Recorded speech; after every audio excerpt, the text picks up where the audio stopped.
multitudes of dissidents remembered they were loyalists. A wave of patriotism strode the conception of revolution into affairs. Lenin was consumed with patience. What had happened to European socialism? Where was the work of solidarity to quench this war?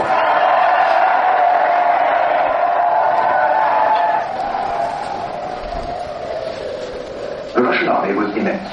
In spite of its brave ground appearance, it was also unprepared, underarmed, underfed, ill-led, and doomed. In that instant, the Russian soldiers vanished into the complete wilderness of to defeat after defeat, to catastrophe after catastrophe.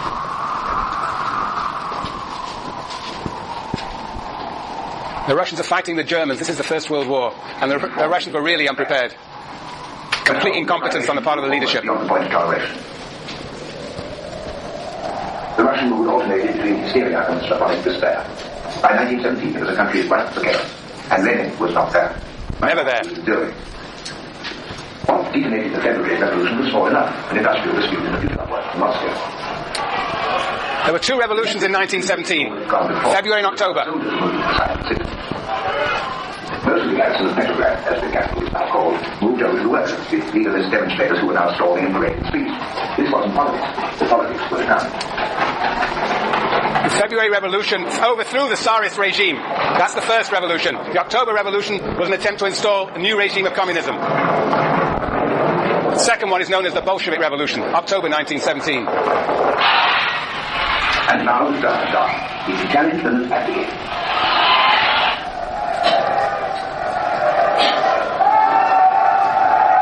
After 4 centuries, Russia had no Tsar, and it still had no Lenin. In Austria, bourgeois peace of Switzerland, Lenin was frantic to return. The revolution for which he lived his life had begun, and he wasn't there. It was no by default. It came to the wrong hand. Yet how would he then cross the battlefield of the Europe of war? Petrograd, without Tsar and without Lenin, was now an arena of politicians contending for power. The seething impatience of Lenin and the exiles of Zurich produced a melodrama worthy of the times, the famous sealed flame that no one might leave nor enter on this journey. The Germans, most eager to get a good disruptive force training back among their enemies, agreed to send him there by train. Some 30 men and women travelled on that famous train, the hardcore of the exile revolution. Lenin, Zinoviev, Radek, Klausevkin, Sokolnikov, all pipelined through a Europe war, back to a Russia they had none of them seen for years. And so, after 12 years, Lenin returned to the Finland station. He was accused of being a German spy, though he claimed to be a revolutionary leader.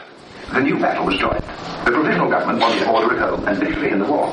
Lenin and the Bolsheviks wanted the revolution under the control of the revolutionary professional party workers, and they wanted an end to the war. Any end.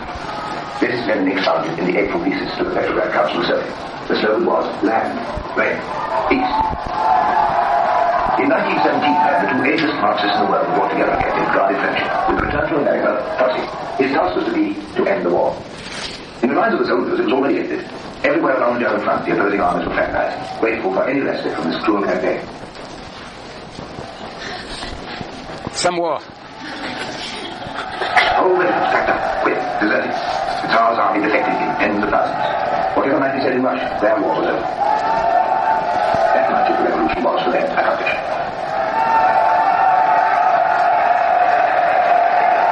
In Petrograd, the revolution was established and had, in fact, changed. Lenin continually demanded that the provisional government give way to a republic of the proletariat and an end to the war. That July brought out 300,000 people into the streets. Petrograd is the new name for St. Petersburg. On the other side, Kerensky, whose father had taught Lenin at St. Petersburg. He was prime minister and he subdued the invasion party. Their headquarters, the commandeered house of the ballerina Crescenstaya, was sacked. The left was routed. Lenin, disguised as a railroad, slipped over to Finland, attacking with treason. And now the story was, Lenin was a German agent, sent in by the Germans, paid to end the war. He furiously denied it, but hiding from help. That's when he wrote State and Revolution, when he was in Finland in hiding. Now, in 1917, with Lenin still away, the campaign was on for the elections for the Constituent Assembly. The Bolsheviks remained in a high condition of exhilaration. As they had once cried, the Tsar must go, they now cried, Kerensky must go. Power to the Soviets. The Constituent Assembly was like a parliament. So this came to be passed later. The Bolsheviks would get less than 10 million. The other social revolutionists got 21 million, 58%. But Lenin said the interests of the revolution would stand over those of the Constituent Assembly, and on its first meeting, the Bolsheviks imposed their will. The Assembly never met again. Now both sides of this bitter division of the band of brothers were arming for victory, and as openly making ready for the struggle for power. Lenin was still away, but his momentum had persuaded the Marxists of the town and the peasants from the disintegrating army to want no longer for Kerensky and the Allies, but for Lenin at the end of the war.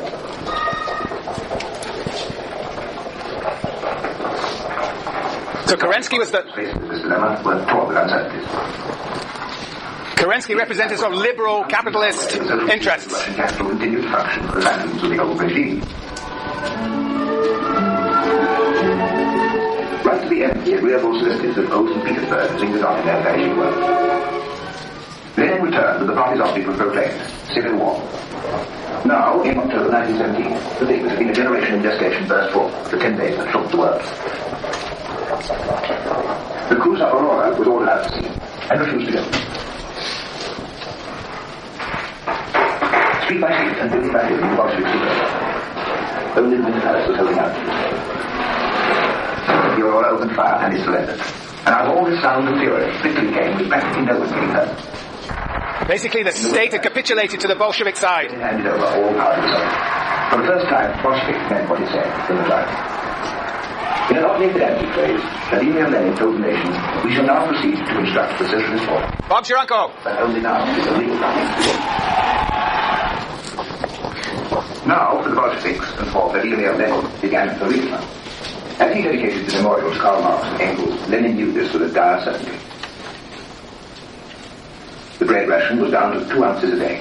There was no fuel for the factories. Lenin could and did ordain instant socialism, abolishing private enterprise, nationalizing banks and industry, annulling state debts.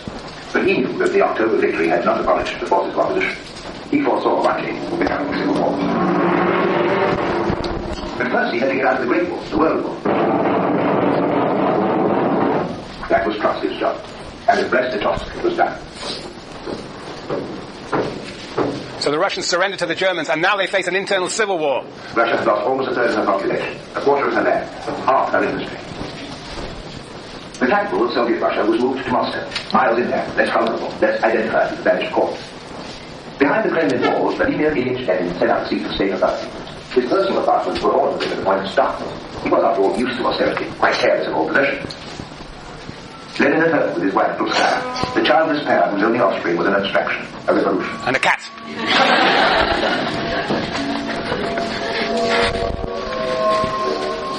So enduring as the legend of perpetual motion, it's hard to believe it could ever be evident by a cat. Rosa Luxemburg loves cats too.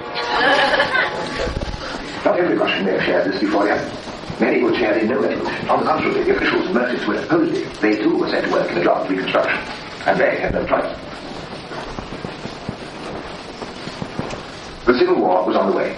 Lenin, reviewing the nucleus of the new Red Army, could only guess what it might face at any moment. The one thing he needed was time and peace and opportunity to gain experience and consolidate. And that he did not get. The outside world now fell upon the confusion of the Soviet state.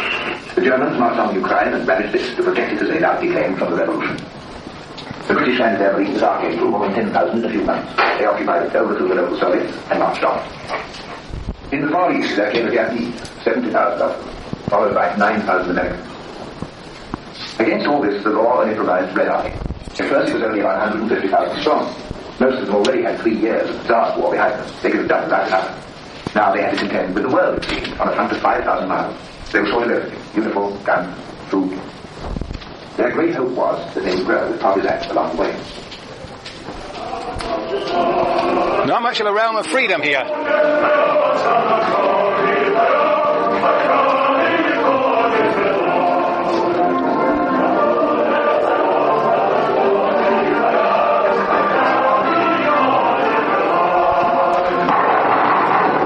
The Soviets were beaten back all over Russia. To check this was the task of Trotsky. His work was desperate, fantastic, but we were looking vague for a word of praise from Soviet records of today. All Russia was now an armed camp. This was, in effect, one world against another. The first confrontation of communism versus the rest. No one in those bloody days had a monopoly of cruelty or fear.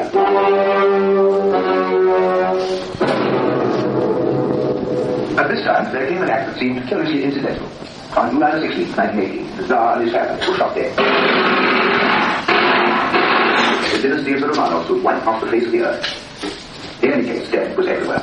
In August, it reached out to Lenin. As he left the Moscow meeting, a woman called Kaplan fired 2 shots. They hit him in the chest and shoulder. He nearly died, protesting, "Why should they make me suffer so?" But that was not his time to die. He recovered quickly. By the spring of 1919, the counter-revolutionists and the interventionists taking 6/7 of Russia from the communists. Moscow was under siege. So much hope was resting on the coming European revolution, and the leader of the Hungarian communist movement was welcome to defend one. When the workers everywhere had thrown up their chains, Russia would surge forward at their head. But was it when or if? All over Russia then, the huge morale-building campaign grew. Here was the heyday of desperate archery, the frantic argument that things would not be as fatal as they seemed. All the major figures of the party said so, endlessly, with a mounting desperation. Sverna, Kalinin, Molotov, Orджоникидze, Stalin, all in their different ways insisted on the same thing. After all these awful years, must we lose now? Slowly it began to work. The recruits poured in. The partisan forces built up. They multiplied in their thousands, and they died in their thousands too. And slowly their growth came to exceed their extinction. Lenin spared nothing and nobody. He urged and demanded and insisted. He was without pity for anyone, including himself. Trotsky was the great leader of the Red Army who managed to organize it in the defense of the communist revolution.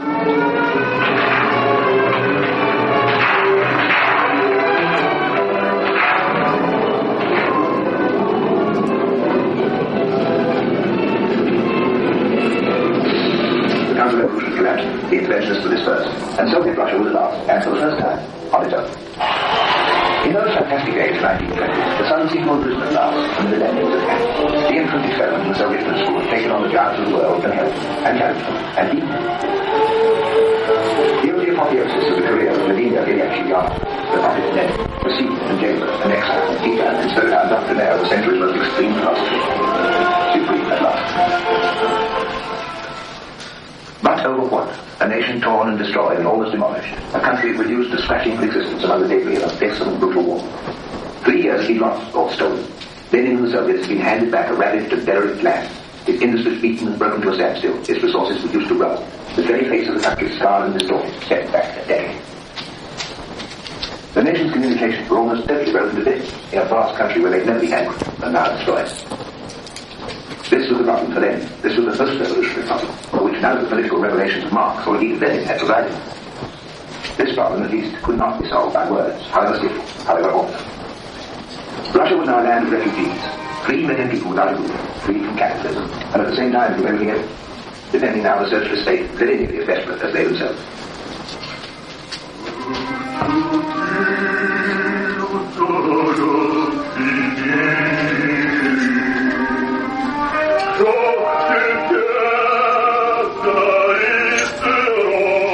It created what almost all revolutions create, the new community of the dispossessed.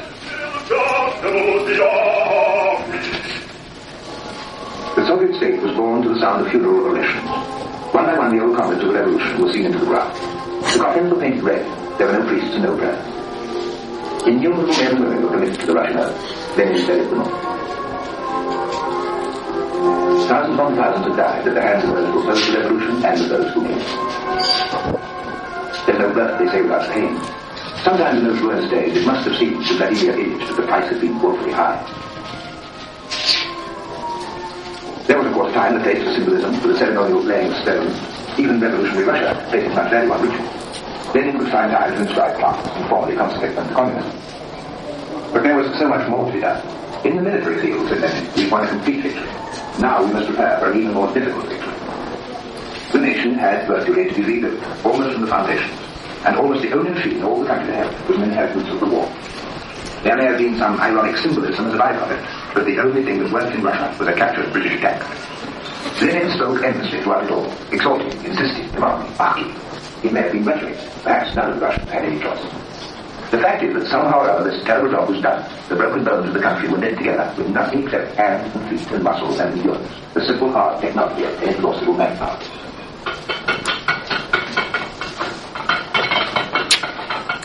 Life crept back to a semblance of normal, the elementary processes of present economy.